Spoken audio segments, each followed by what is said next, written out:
Buenos días, queridos alumnos. Hoy estaremos siguiendo con el sistema digestivo parte 1. Vamos a enfocar en el día de hoy sobre la parte de encías y paladar. Hablando un poquito sobre estos temas.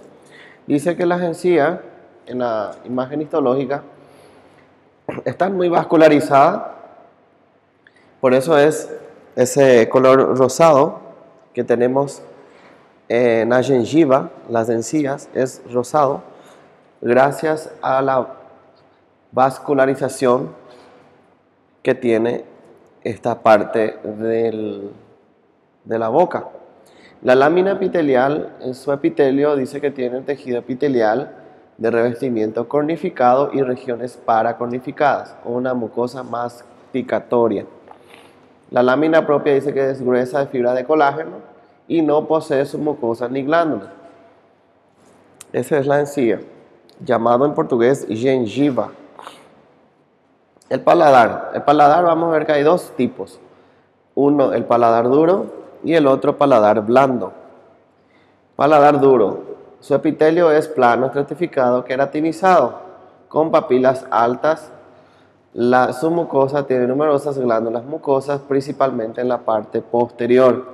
Y el paladar blando, su epitelio es plano, estratificado, no queratinizado. En la superficie faríngea se transforma en epitelio respiratorio. Hay una submucosa con glándulas mucosas en la cavidad oral y mucosas en la parte faríngea. Miren esta imagen. Corresponde, a las encías. No olvidé, no es el paladar, es la encía. ¿Por qué digo que es la encía?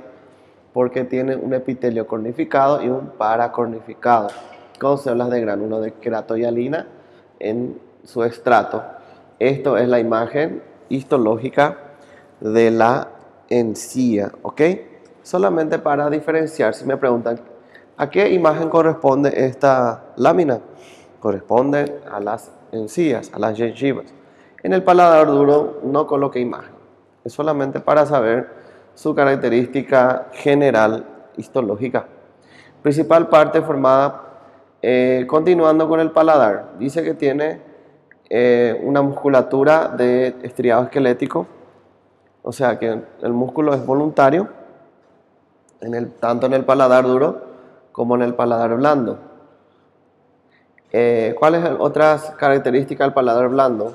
Dice que hay una submucosa con glándulas mucosas en la cavidad oral y mucoserosas en la parte faríngea. ¿Sí? Volviendo a repetir, el epitelio del paladar blando son dos tipos: el plano estratificado no queratinizado, y en otra región faríngea el epitelio es respiratorio. La lengua. ¿Qué podemos hablar de la lengua? Bien, miren la imagen macro y acá vamos a encontrar partes o regiones de la lengua con respecto a las papilas, a las amígdalas linguales, palatinas y el epiglotis en esta región por detrás de la raíz lingual. Bien, ¿qué es la lengua? Bien, la lengua es un órgano muscular que se encuentra en el piso de la boca y está constituido por un músculo esquelético estriado con numerosas células adiposas. En su porción anterior o móvil, cuerpo de la lengua con papilas linguales, que son estas imágenes aquí. A la macro da para observar algunas papilas.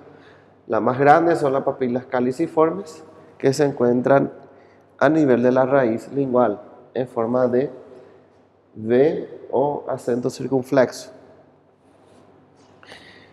La función de la lengua es deglución, habla, sentido del gusto y masticación. Son varias las funciones que cumple la lengua, tanto para el habla como para sentir los sabores y para producir el bolo alimenticio en la boca también durante la masticación. ¿Cuál es el epitelio de la lengua? Es epitelio no queratinizado en la mayor parte y epitelio queratinizado en su dorso. O sea que está formado por un epitelio queratinizado y no queratinizado. Las papilas. Están viendo acá, hay papilas fungiformes, foliadas, caliciformes en la imagen. Estas son mucosas especializadas que están formadas por un núcleo de tejido conjuntivo cubierto por un epitelio plano estratificado. Hay 4 papilas que tenemos que saber. En ellos vamos a observar y ver características histológicas cada uno de ellos.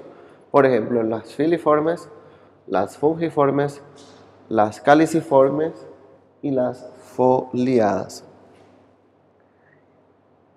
En esta imagen solo falta observarse las filiformes, que son en gran mayoría que ocupa en la punta de la lengua y el resto de toda la lengua, ¿tá? En esta parte hay mayor cantidad de papilas filiformes que no están enfocados en la imagen, pero les cuento que sí, en esta región vamos a encontrar las papilas filiformes. Y hablando sobre las filiformes, miramos la imagen micro y vamos a ver su característica, cómo es. Las papilas filiformes son las más abundantes y pequeñas, miden de 2 a 3 milímetros, tienen sus extremos ahusados. ¿Qué significa ahusados? Esticado, alongado y dirigidos hacia atrás. Mirando la imagen parece un porcoespinho, por su imagen que semeja o lembra a pele de un corpo-espinho. Esa es la papilas filiformes. En esta papila no posee papilas gustativas. El epitelio es plano estratificado, queratinizado y confiere a la lengua su color grisáceo. Entonces, si vamos a ver en esta papila, enseguida le voy a explicar qué es la papila gustativa. Infelizmente, esta papila no posee, nada más es para absorción de la mucosa, de los sabores, pero para diferenciarse en otras para facilitar la sensación y absorción de los sabores para otras papilas. Por eso no puede ser la papila gustativa, porque serán otras las papilas que se van a encargar de la función de sentir los sabores en la lengua. Y ustedes saben bien que existen varios sabores en la lengua: dulce, amargo, ácido y salado. Son 4 los sabores principales. Y el último, que reúne todos los sabores al mismo tiempo, se llama umami. Umami en japonés significa sabroso o delicioso. Papilas fungiformes. En esta imagen vemos la papila fungiforme y se llama así por el formato de un fungus o de un hongo. Esta es la papila que tiene este formato de fungus y por eso se llama fungiformes. Forma semejante a hongos o fungus dispersos entre las papilas filiformes, o sea que están juntos con la papila filiforme. Superficie dorsal más abundante en la punta de la lengua y muy vascularizada. Junto con las papilas filiformes, bastante vascularizada, juntamente con las filiformes está en la punta de la lengua.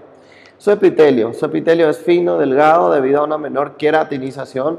Por eso las papilas son vermelhas, rojas, poco botones gustativos. Ya posee papilas gustativas o botones gustativos, pero en menor cantidad. Las papilas caliciformes o circunvaladas. Las caliciformes son estas papilas más grandes que se encuentran a nivel de la raíz de la lengua. Vamos a mirar sus características histológicas. Son las más grandes de la lengua, dice. Parece un botón gigante. Ubicadas en la hilera por delante del velo lingual, surco terminal, hay unas 10 papilas que son las más grandes. Su epitelio no es queratinizado. Numerosos corpúsculos gustativos en el fondo del surco desembocan los conductos excretores de la lengua, de las glándulas, cerosas de von Ebner. Volviendo a repetir, numerosos corpúsculos gustativos, o sea que vamos a ver que la papila caliciforme tiene muchos corpúsculos gustativos, lo que van a sentir los sabores. En el fondo del surco existen unos conductos excretores de glándulas cerosas de von Ebner. Acá vamos a ver en el fondo de la papila, en el tejido conjuntivo, existen unas glándulas cerosas llamadas glándulas de von Ebner, secreción serosa. Esta es la característica histológica de la papila caliciforme, tiene forma de cálice. Las papilas foliadas, dice que se localizan en la parte posterior, atrás de la lengua, sobre los bordes laterales.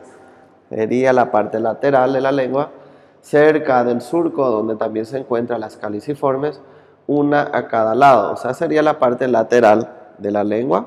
Encontramos las papilas foliadas. Vamos a mirar acá la imagen. Las foliadas se encuentran en la parte lateral de ambos lados de la lengua, cerca del surco terminal, donde se encuentran también las papilas caliciformes. Dice que contiene numerosos corpúsculos gustativos. Van a ver la imagen, corpúsculo gustativo de esta región. Numerosos corpúsculos gustativos y se distinguen con mayor claridad en la infancia. O sea que si hacemos un corte histológico de una crianza de 5 años, niño, vamos a encontrar nítidamente los corpúsculos gustativos, que son corpúsculos que están formados por fibras sensitivas para poder distinguir los sabores de los alimentos.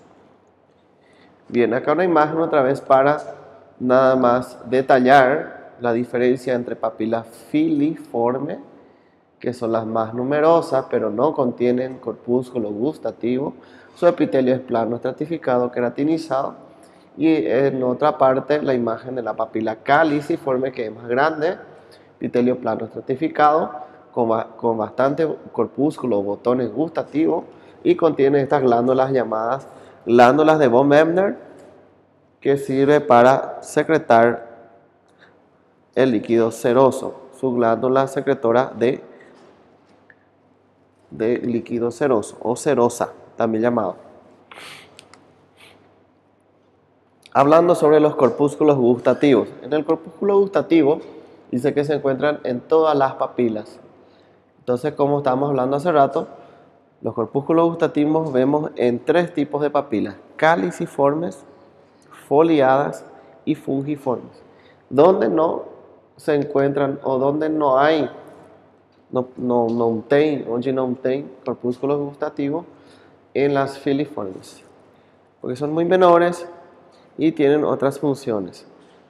¿Sí? Entonces la filiformes es la única que no posee o no tiene corpúsculo gustativo. En mayor número en el surco que rodea las papilas caliciformes, donde hay unos 250 corpúsculos en cada papila. Se compone de unas 50 células alargadas dispuestas como catáfilas de cebolla. ¿Qué es catáfila? Catáfila significa las camadas de una cebolla. Ustedes van a hacer un corte de una cebolla y van a encontrar que tiene varias camadas.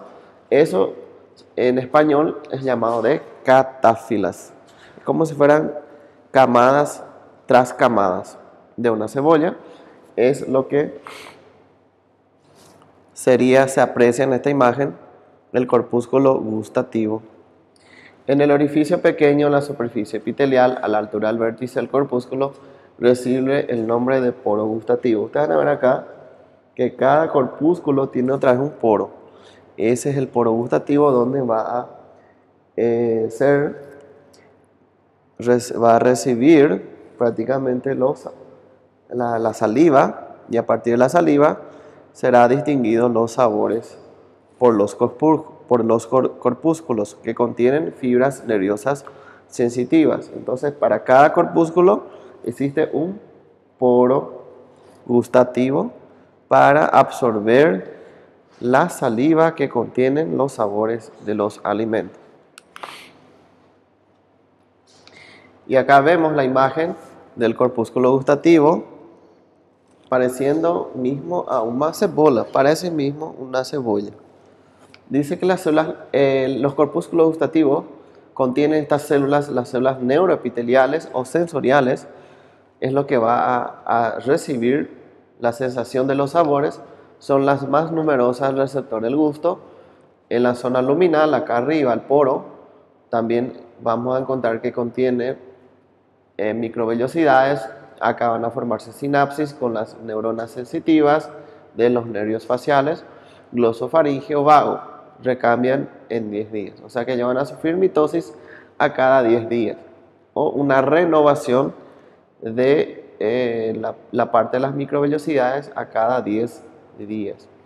Las células de sostén son menos abundantes, no hacen sinapsis y recambian en 10 días. O sea que estamos hablando de las células de los corpúsculos gustativos. Primero hablamos de las células neuroepiteliales, después las células de sostén y las células basales. O sea que vamos a encontrar tres tipos de células importantes de los corpúsculos. Hablamos ya del primero, ya estamos hablando ahora del segundo, que son las células de sostén, las menos abundantes. Pero acá no hace sinapsis, a diferencia de las neuroepiteliales, que sí ya hacen sinapsis, y acá no. Y las células basales son los citoblastos de los otros dos tipos. Considerar 4 cualidades primarias del sabor. Como dije hace rato, ¿cuáles son los sabores principales que la lengua puede sentir en sus papilas? El salado, el ácido, el dulce y el amargo. Además, el umami, que significa sabroso o delicioso. Umami. Y para finalizar la aula, vemos las imágenes generales de las 4 papilas que contienen la lengua. Miramos acá, las más numerosas tienen extremos ahusados, alongados, que no contiene, y esto no tiene corpúsculo gustativo, es la papila filiforme. Abajo, el segundo que estuvimos estudiando, las papilas fungiformes en formato de fungus, que ya contienen algunos corpúsculos gustativos o algunos botones, y vamos a encontrar que se encuentra juntamente con la filiforme. Fungiforme está entremezclado, misturado con las filiformes. Después están las foliadas, que se encuentra en la parte dorsal de la lengua, hasta el surco terminal, que es donde también encontramos estas papilas caliciformes. Esto tiene numerosos corpúsculos gustativos y son más observables en la infancia. Y contiene algunas glándulas serosas también. El músculo de la lengua en común, ustedes van a ver que acá para apreciar, es músculo estriado esquelético, músculo voluntario de la lengua. Y el corpúsculo, y acá en la parte de la imagen, está enfocando la gran cantidad de corpúsculos gustativos, las papilas caliciformes, que contienen estas glándulas serosas, las glándulas de von Ebner, haciendo un pequeño repaso de cada una de las papilas gustativas de la lengua. Bien, para ir finalizando nuestra aula, vamos a hablar rápidamente de las glándulas salivales. Hay que entender y comprender que existen 3 tipos de glándulas salivales mayores, que son las glándulas parótidas, las glándulas submaxilares y las glándulas sublinguales. Son 3 que tienen que saber y vamos a estudiarlo ahora en la imagen y en la parte teórica también. Las glándulas salivales dice que son glándulas exócrinas tubuloacinosas compuestas, producen saliva. Entonces, ¿qué son las glándulas salivales? Son glándulas exócrinas que secretan una sustancia que tiene un formato tubuloacinoso y está produciendo saliva. Esa es su principal función. Tiene 3 grandes glándulas. Acá nosotros vamos a estudiar las 3 grandes principales glándulas, que es la parótida, submaxilar y sublingual. ¿Qué es la saliva? La saliva es una secreción mixta con función de humidificar los alimentos, limpiar, hidratación, control de la flora bacteriana. Esa es la función de la saliva. Y aproximadamente se produce entre 800 a 1 litro de saliva por día. Diariamente estamos produciendo hasta 1 litro de saliva. También contiene estas enzimas. En bioquímica seguramente ya habrán estudiado sobre las enzimas. Estas enzimas sirven para digerir alguna sustancia. Por ejemplo, la saliva tiene la tialina y la lipasa lingual. También las defensinas y la lisozima, que son inhibidoras sobre el microbioma. También existe la lactoferrina, que sirve para fijar el hierro e inhibir el desarrollo de las bacterias. La aptocorrina, que fija la vitamina B12. igual que el factor intrínseco. Y la solución de proteínas y glucoproteínas, hidratos de carbono, electrolitos y el pH es 7. ¿Cuáles son las funciones de las glándulas salivales? Mantener húmeda y lisa la mucosa, hablar, lubricante, actúa como lubrificante de la mucosa oral, ablandar los alimentos y también actuar contra infecciones a partir de las enzimas salivales que contiene la saliva. Acá también podemos encontrar unas células. Las células mioepiteliales o células en cesta son células que se rodean, son células que van a rodear la porción secretora de la glándula. Contribuyen al vaciamiento de la secreción por contracción de las prolongaciones. Bien, las células mioepiteliales o células en cesta, volviendo a repetir, son células que rodean la porción secretora. Aquí podemos apreciar la imagen y esto va a facilitar el vaciamiento de la secreción de la saliva de una de las tres glándulas que estamos estudiando. En todas ellas, acá otra vez vemos el conducto estriado. Estas son las células en cesta que sirven o células mioepiteliales que sirven para facilitar la secreción de la saliva. Ello es común a las tres glándulas salivales, parótida, submaxilar y sublingual. Vamos a encontrarlo. La unidad básica de la secreción de las glándulas salivales es la cialona, que está compuesto por un ácido, un conducto excretor y un conducto intercalar. Es importante anotar que es la cialona. Es la unidad básica de la secreción de las glándulas salivales y cómo está compuesta la cialona.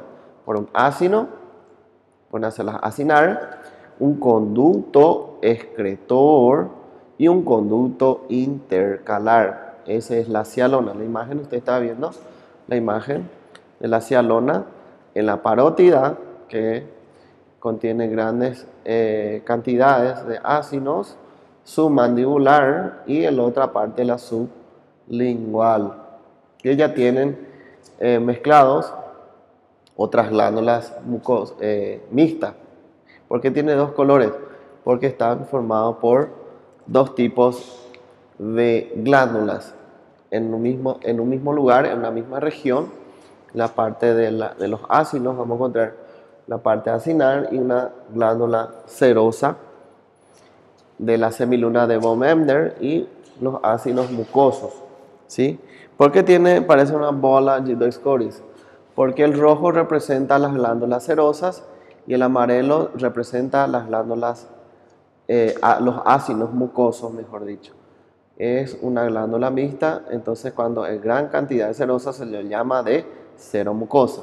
Cuando vemos en amarillo, y el amarillo representa la célula mucosa y el vermelho la célula serosa, entonces decimos que la glándula de la sublingual es mucoserosa, siempre empezando por el que mayor tiene o el que prevalece en esta parte de los ácidos.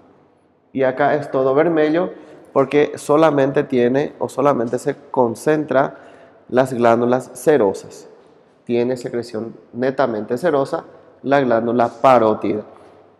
La glándula submandibular, la parte de sus células secretoras son seromucosas porque ya secretan dos tipos de secreciones, valga la redundancia.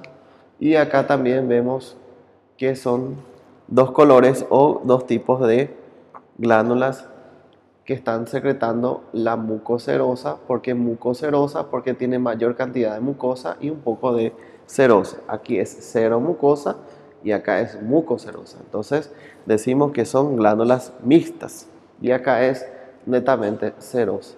El ácido es un saco ciego compuesto por células secretoras y estas pueden ser serosas, como la parótida, mucosas en la parte del amarillo, o mixto, como estamos viendo, la submandibular o submaxilar también llamado, y las partes de las glándulas sublinguales.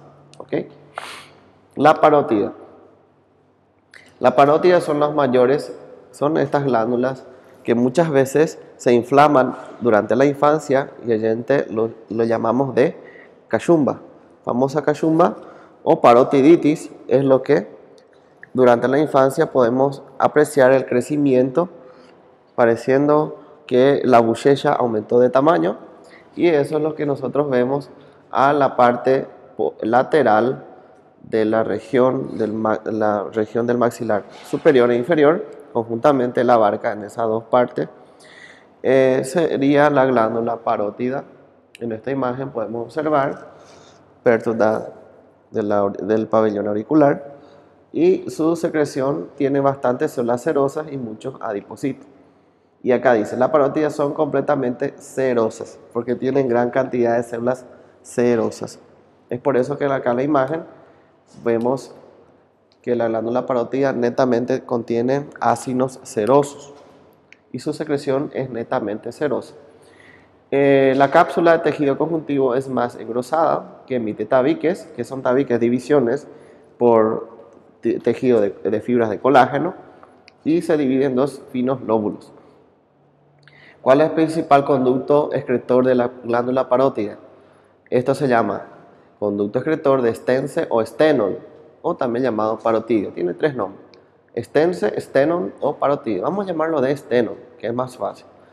El conducto excretor de Stenon desemboca en el vestíbulo de la boca, en la frente del segundo molar superior, y puede ser asiento de parotiditis epidémica. Como lo había dicho, que la glándula parótida se puede inflamar o infectar y aumentar el crecimiento de la glándula.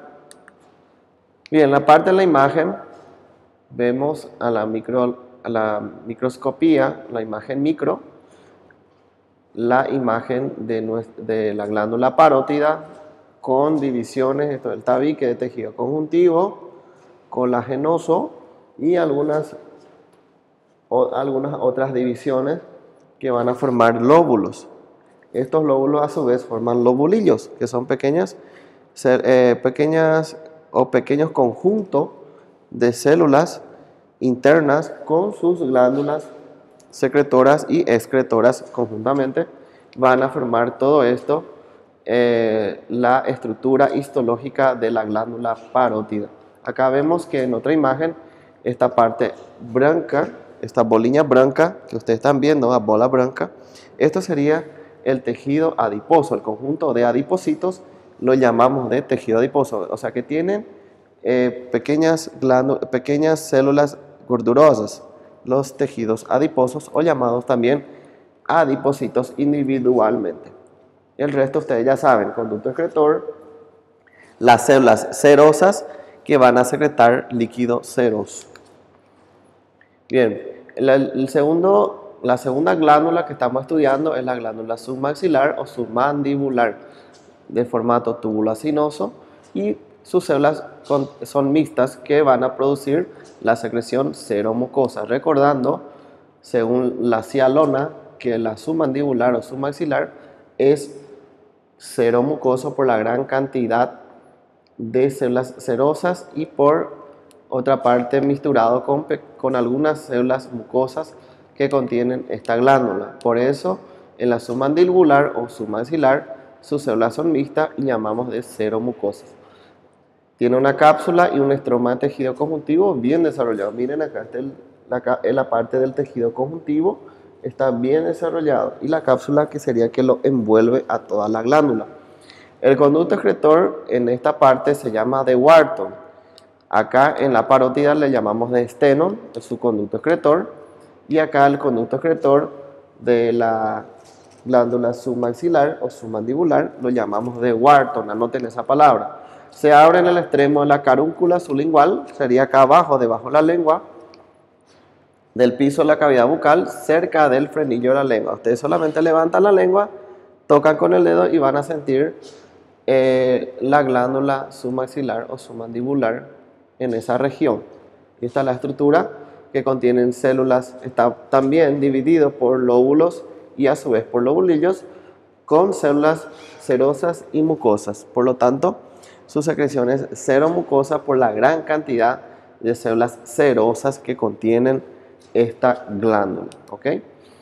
Otra vez miramos otra imagen que me llama la atención: las células mucosas en algunas partes y toda esta parte Hoshu que está las células pintado en lilas, son las células serosas que contienen secreciones serosas, producen secreciones serosas y esta célula, este ácido produce secreción mucosa, más su citoplasma es más claro, forma parte de la glándula submaxilar, produciendo una secreción mixta o la seromucosa.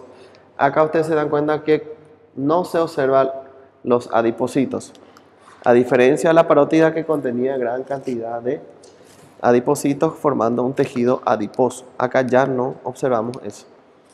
Bien, y finalizando nuestra aula, la glándula sublingual, vemos gran cantidad de células mucosas que me llama la atención, la coloración más clara, me llama la atención que las células son más blancas. Esto no es tejido adiposo, gente, esto es células mucosas. Las células mucosas en un corte histológico, en una tinción de hematoxilina eosina, vemos que es bastante blanco, es bastante blanca, ¿sí? Es bastante blanca o blanca la imagen de las células mucosas, ¿sí? Acá me llama la atención que las células serosas son bastante rojas o lilas por la gran cantidad de secreción de células de la mucosa, de la serosa, mejor dicho, perdón.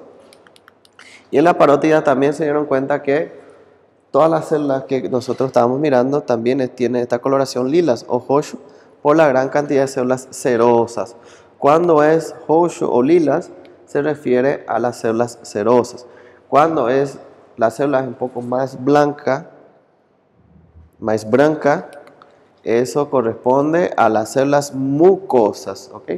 Para saber la diferencia, cuanto más roja es más serosa la glándula, cuanto más blanca o más blanca son las células, más células mucosas nosotros observamos en un corte histológico.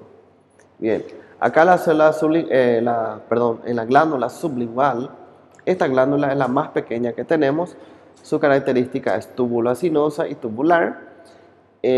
Las células son mixtas, contiene la mucoserosa. También hay células serosas juntamente con las células mucosas, pero ¿quién predomina, quién prevalece en la glándula, ¿Qué células prevalecen más en la glándula sublingual?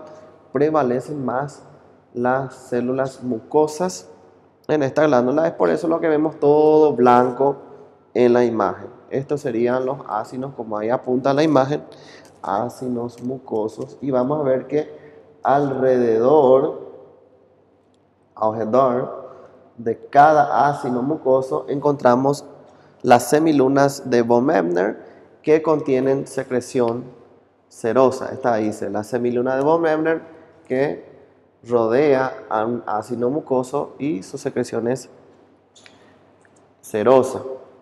La cápsula, este también está formado por cápsula. Dice que la cápsula de tejido conjuntivo es poco desarrollado, sus tabiques con finas lobulaciones, aquí ya los tabiques son más finos, poseen células miofiteliales a nivel del conducto excretor. ¿Cómo se llama el conducto excretor de la glándula sublingual que está debajo de la lengua? Rivinus. ¿Sí? Rivinus. Esta palabra tienen que anotar para diferenciar cada uno de los conductos excretores de cada glándula salival. Si estamos hablando del Wharton, por ejemplo, conducto excretor de Wharton, estamos refiriéndonos a la glándula submaxilar. Si estamos hablando del conducto excretor de Stenon, estamos refiriendo al conducto excretor de la parótida, ¿okay? Para saber diferenciar uno de cada glándula, conducto excretor de cada glándula. En el caso de la sublingual, el rivinus se abre a un pliegue sublingual, un conducto excretor de mayor tamaño, mejor dicho, un conducto excretor de mayor tamaño, que es el principal, lo llamamos de Bartholin, que desemboca en la carúncula sublingual junto con el conducto submandibular. Bien, gente, acá vamos a estudiar que en la glándula sublingual contiene dos conductos especiales. El excretor de Rivinus, que se abre en el pliegue sublingual, y el principal, que se llama conducto excretor de Bartholin, que es el conducto de mayor tamaño y por eso es el principal de la glándula sublingual y desemboca en la carúncula de esta glándula. ¿Okay? Miramos otra vez la imagen. Me llama la atención la coloración más blanca, las células, el citoplasma de las células es más blanca, el citoplasma de estos ácidos mucosos son más blancos y alrededor de cada ácido encontramos una pequeña porción de las semilunas de von Ebner que están secretando este líquido seroso. Entonces, la secreción es mixta y es de tipo mucoseroso por la gran cantidad de ácidos mucosos. No confundan, esto no es tejido adiposo. Ojo con eso. En la imagen tienen que mirar bien, prestar atención y saber que el tejido adiposo solamente se encuentra en glándula parótida, ¿sí? Pero en regiones más distribuidas. Acá en la imagen van a ver que esto no es ácido mucoso, sino que adiposito o tejido adiposo que se encuentran así formando parte de las células serosas de la parótida.